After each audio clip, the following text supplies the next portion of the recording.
Okay, quick video of our most recent transaction. This is a ViperMax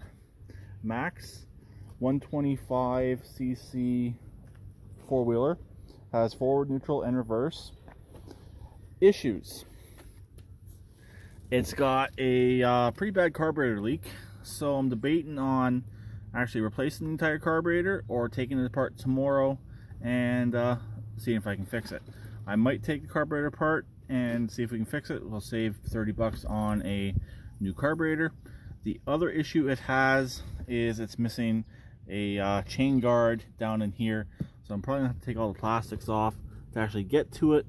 I purchased a few pieces of metal to try and make up a chain guard, but the chain, it does not have any slop to it. It is nice and tight, so I think it's just the guard from getting something in there. But really, it has the plastic right here anyway, so I don't really see the point of actually having that guard on there. But this machine has very low hours. The story goes the kid was riding it, he went up a hill, and when he landed at the top of the hill, the carburetor started leaking. So that's actually two of the issues. The other issue I'll show you in a second, but the tires are still in really good shape. They have nubs on the sides, there's some nubs on the top still. The tread is still good on these tires. If it turns out this machine is too fast for Emily, we will actually be able to sell it and make everything back that we have invested in this machine. It has a good battery, all the lights work, everything works on it.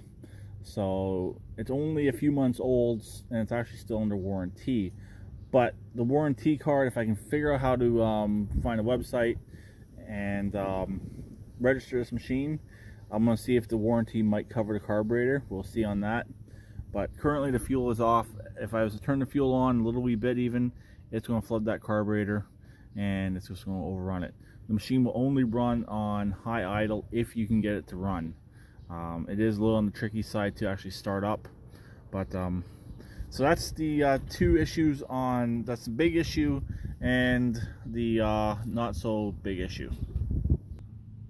The other issue is it is missing the oil fill cap right here.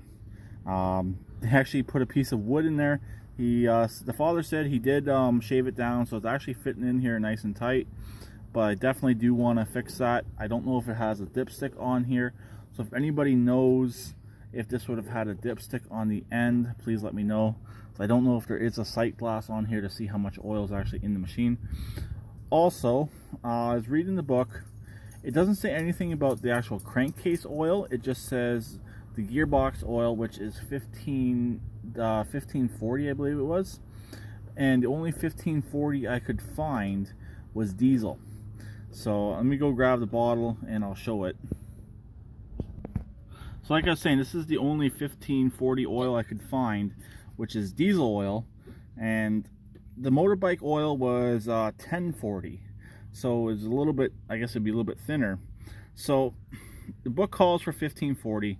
I bought 1540, even though it does say diesel, but it's the right viscosity what this machine is supposed to take. So if anyone else out there has any other information on oil to run in this machine, please let me know.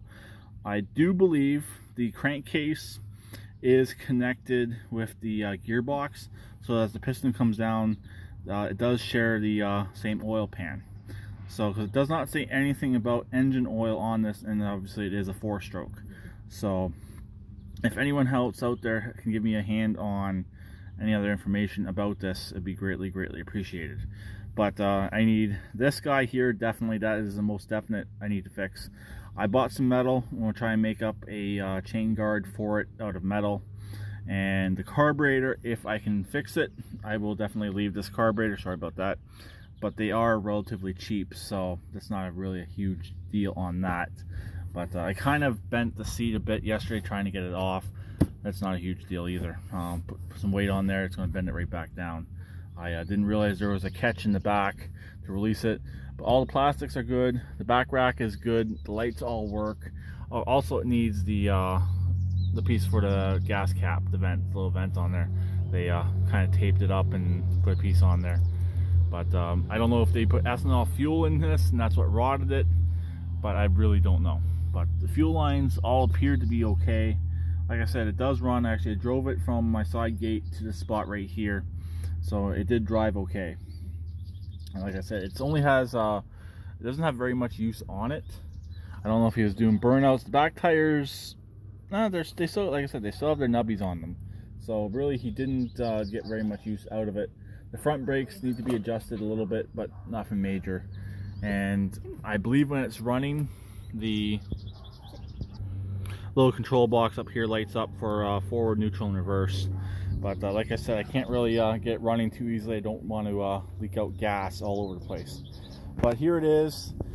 Any information would be greatly appreciated. I know Harvey Spooner buys these in hordes, these engines in hordes, and puts them in pretty much anything. It's pretty much the same engines that he buys.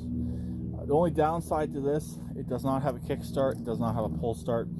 It's electric start only. That's really the only downside to this, so you're really relying on that battery.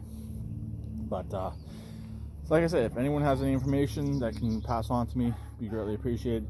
The oil, I can still return this oil. It's not a huge deal, so I'm not going to change it as of yet. I would like to see, make sure there is enough oil in there, but to run in it, be greatly appreciated. So I'll talk to them later. Please keep redneck like always, and please keep coming.